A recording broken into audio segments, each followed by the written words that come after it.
Reebok is back. I've been waiting for this moment for a long time, ever since we heard that Shaq and Allen Iverson were taking over presidential roles at RBK. And of course, there was a lot of excitement once we saw Angel Reese debut these during the WNBA season. Today, we're reviewing the Reebok Engine A. Now, these released on February 13th for a retail price of $120 US, and that was of course available on the Reebok website. I'm not too sure if these are also in the Foot stores like a Foot Locker, Foot Action if that's still a store, but at the time of recording this, there were still a lot of sizes available on Reebok's website, so if you are interested in the Engine A after hearing this review, feel free to head over to Reebok and cop your pair. Okay, so this is the OG Engine A. OG! The same version that we first saw Angel Reese play in. And now we've seen a few more Reebok athletes like Matas Buzelis. Boy, that dunk contest was very hard to watch. But we've also seen players like Lexi Brown and Dejanay Carrington rocking these. And we've had some sneak peeks at some funky colorways to come, so there's a lot to be excited about if you're a Reebok fan. Now, before we get into the review, I do have to say thank you to everyone out there watching. Big ups to y'all for getting the channel past 5,000 subs. Gotta clap that up.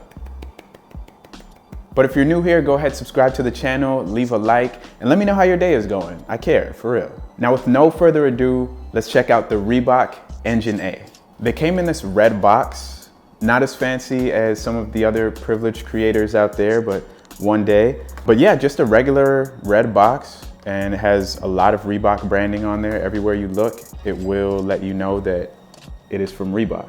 And I want to talk about sizing early because this has been a confusing topic on this release. On Reebok's website, they list a note stating to order a half size down because this shoe runs slightly large. But I still ordered my regular US size 11 because I'm hard-headed and I just wanted to see how it would feel. Plus, I did see a couple other reviews where people were saying to go true to size anyway. So upon getting these on foot, I do have to say that I disagree with Reebok. You can definitely go true to size with these and get your normal fit. There's enough room to wiggle your toes, but still feel secure in the shoe. You know, I'm not swimming in these, toes are right up towards the front, and I don't think it'll be a drastic change after fully breaking them in. They kind of feel like my Anta Kai Speed 1s, which I also went true to size in with the US 11. I can't say that it's a perfect one-to-one fit, but if you wear like thick socks, it almost feels one-to-one. So yeah, I would definitely recommend going true to size in the Engine A, and if you're a wide footer, maybe consider going up a half size to get a more comfortable fit. Now, onto the details of the Reebok Engine A.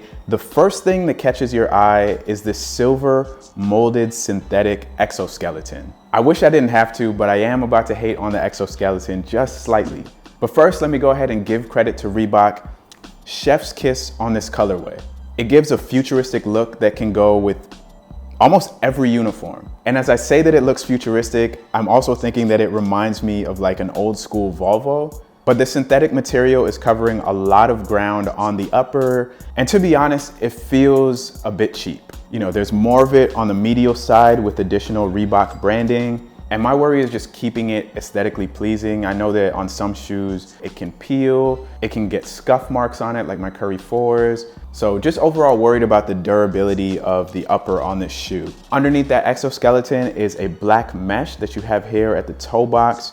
You have some of it poking out at the sides, and that combination of synthetics with the mesh does make the upper very light and malleable. Overall, it's not the lightest shoe, but it is lighter than a lot of Reeboks that I've played in the past. I can remember getting Reebok shoes as a kid, and they would be so heavy and so bulky because of the leathers that they used on there. But it's a different time. And then flipping these around to the back, you have like some faux suede here. Doesn't feel the best, but it also has the Reebok logo stitched in there.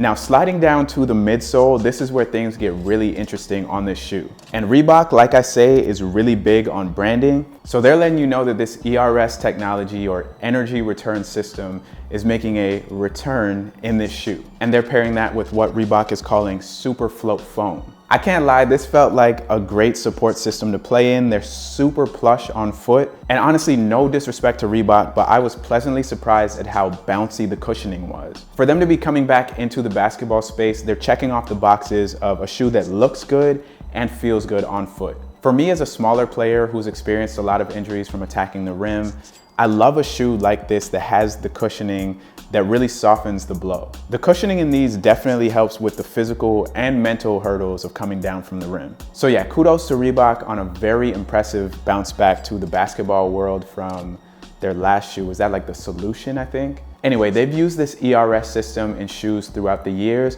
but they're bringing a refined version over to their basketball line.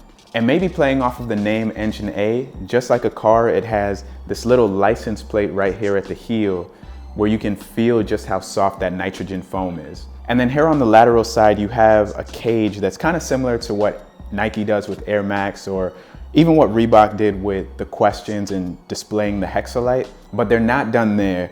Flipping these over to the outsole, you get another glimpse at the ERS foam beds lying underfoot. You have one bed of foam tubes here at the heel, and then you have another at the forefoot. Definitely makes these a cozy pair to play in.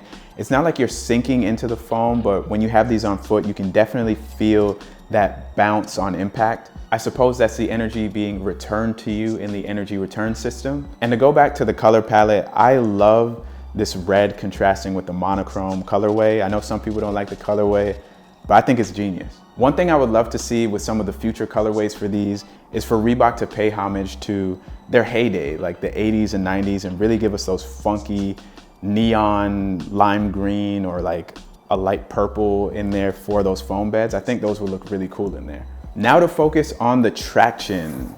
Kind of like a dark gray translucent rubber here on the outsole for the most part, and then you have little splotches of black here on the lateral side as well as here at the forefoot.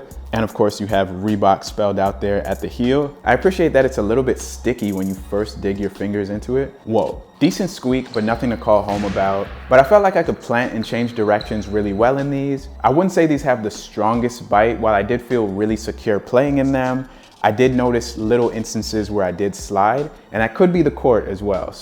But I did have to wipe now and again a little bit more than in other shoes that I've reviewed recently on this channel. Not the end of the world though, and it does feel wrong to compare these to some of those shoes that I've reviewed recently because this is more like a team basketball shoe and some of those are signature pairs. So maybe Reebok gives us a little bit more premium tooling when it comes to like an Angel Reese signature shoe. Speaking of Angel Reese, Reebok, if y'all wanna hire me for the marketing department, I am here, I'm at your service. Just have your people contact my people. Matas Buzelis is a really cool guy, I'm sure of it. But again, that dunk contest was brutal. And it seemed like leading up to the release of the Reebok Engine A, they kind of put all of their eggs into Matas. He was the main focus for the ads leading up to the shoe's release. And Angel Reese is right there. She's a superstar. Dejanay Carrington is right there. Lexi Brown is right there. No offense to Matas Buzelis, I think he's gonna be a great NBA player, a good NBA player, but those WNBA players are more popular than him, at least here in the US. I don't know what his star is like overseas, but for sure here in the US, I feel like people would know Angel Reese, Dejanay Carrington more than Matas Buzelis. Maybe that could have helped sell a few more units initially, but I digress. Now, an interesting detail on the Engine A is what they've done with the tongue. Kind of replicating the ERS tubes in the foam, you also have these tubes on the tongue protecting your foot from having those laces pinch in. I love a light basketball shoe, but when the tongue is really thin and the laces are just squeezing against your foot, it's one of the worst feelings. And of course, you have that Reebok branding on that top bulge and more ERS branding here at the top, just kind of poking out in red. And if you flip that over to the interior of the tongue, you get a breakdown of what the energy return system actually is. Energy return system uses highly resistant, lightweight, nitrogen-infused foam that absorbs shock and returns energy. Okay, so those are the Reebok Engine A.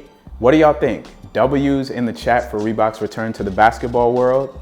I'm personally a big fan of these. Yes, I do worry about the synthetics and just thinking about their durability, but I do still plan on playing these a lot in the near future, so I guess we'll figure out just how durable these are. But I'm excited for more colorways to drop, especially once the WNBA season comes back. You're gonna have Angel Reese out there, probably rocking some customs in Chicago. You have Dejanay Carrington now in Dallas, so you're gonna see some cool colorways for these.